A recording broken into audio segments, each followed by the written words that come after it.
اس خوبصورت بنگلے میں مجھے کام ملا تو میں بہت خوش ہو گئی تھی، کیونکہ مجھے کام کی شدید ضرورت تھی، اور اس بوڑھی عورت نے مجھے دیکھتے ہی کام پر رکھ لیا۔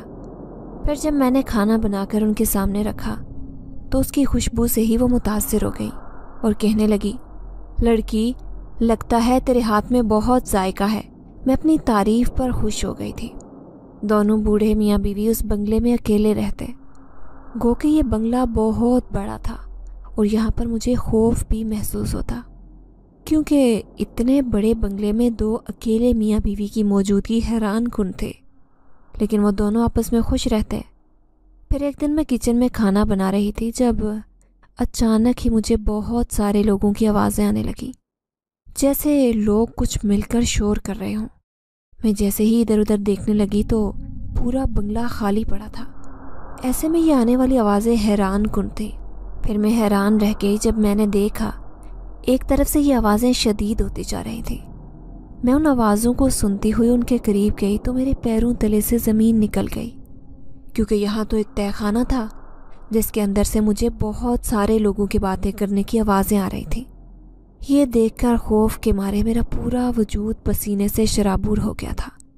بے اختیار میں نے تہہ خانے کا دروازہ کھولا۔ جیسے ہی اندر جانے کے لیے اس کی سیڑھی پر قدم رکھا تو اچانک ہی کسی نے مجھے پیچھے سے زور سے کھینچا تھا۔ میں ایک دم زمین پر گری تھی۔ جیسے ہی نظر اٹھا کر دیکھا تو مارے خوف کے میرے منہ سے بے اختیار چیخ نکلی تھی۔ میرا نام سکینہ ہے۔ میرا تعلق ایک انتہائی غریب گھرانے سے تھا۔ ہم 5 بہن بھائی تھے، جس میں سے میں سب سے بڑی تھی۔ ابا محنت مزدوری کرتے۔ جب تک وہ زندہ رہے ہمیں کچھ خبر نہیں تھی کہ باہر کی دنیا کیسی ہے اور کیسے کمایا جاتا ہے، اور ابا کیسے کما کر گھر لاتے ہیں۔ ہم تو بس عیش کرتے تھے۔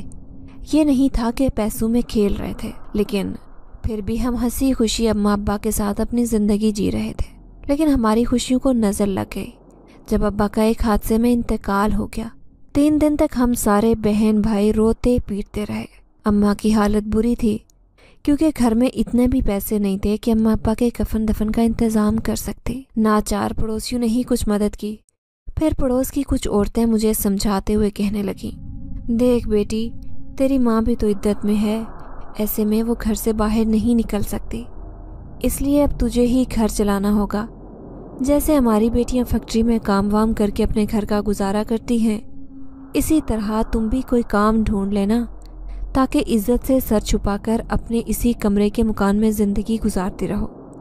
اگر وہ سب عورتیں مجھے نہ بھی سمجھاتی تو تب بھی مجھے اچھی طرح معلوم تھا کہ ابا کے بعد مجھے اس گھر کا مرد بننا تھا۔ دونوں چھوٹے بھائی ابھی تو بہت چھوٹے تھے، جبکہ میں 19 سال کی ایک نوجوان لڑکی تھی۔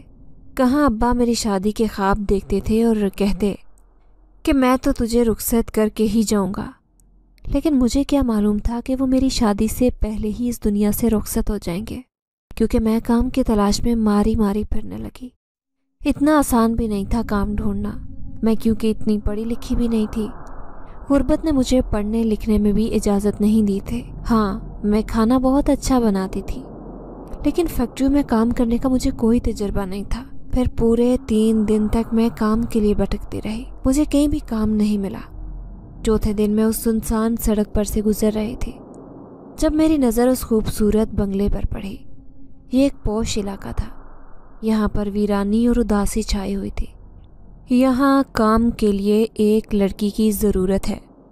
میں اس تحریر کو پڑھ کر خوش ہو گئی تھی کہ میں جیسے ہی اندر گئی تو سامنے ایک بوڑھی عورت کو دیکھ کر مجھے بہت خوف محسوس ہوا، کیونکہ وہ انتہائی عجیب سی تھی۔ بڑے ہی عجیب طریقے سے صوفے پر بیٹھی وہ مسلسل ٹی وی دیکھے جا رہی تھی، جس پر ایک خوفناک فلم چل رہی تھی۔ میں نے دھیرے سے جا کر انہیں سلام کیا۔ اس نے سر سے پاؤں تک مجھے دیکھا تھا۔ پھر میں گھبرائے ہوئے لہجے میں کہنے لگی کہ میں یہاں کام کی تلاش میں آئی ہوں۔ اس نے مجھے بڑے غور سے دیکھا، پھر کہنے لگی، تم کھانا بنا لیتی ہو؟ میں نے ہاں میں سر ہلا دیا تو وہ کہنے لگی، ٹھیک ہے، ابھی مجھے کچھ بنا کر دکھاؤ، اگر تم پاس ہو گئی تو میں تمہیں کام پر رکھ لوں گی۔ پھر میں نے گوشت کا سالن بنایا جو اسے بہت پسند آیا۔ اس نے مجھے کام پر رکھ لیا۔ میں خوش ہو گئی اور اماں کو کہنے لگی کہ اماں، آج مجھے کام مل گیا ہے، میں ایک بنگلے میں کام کروں گی۔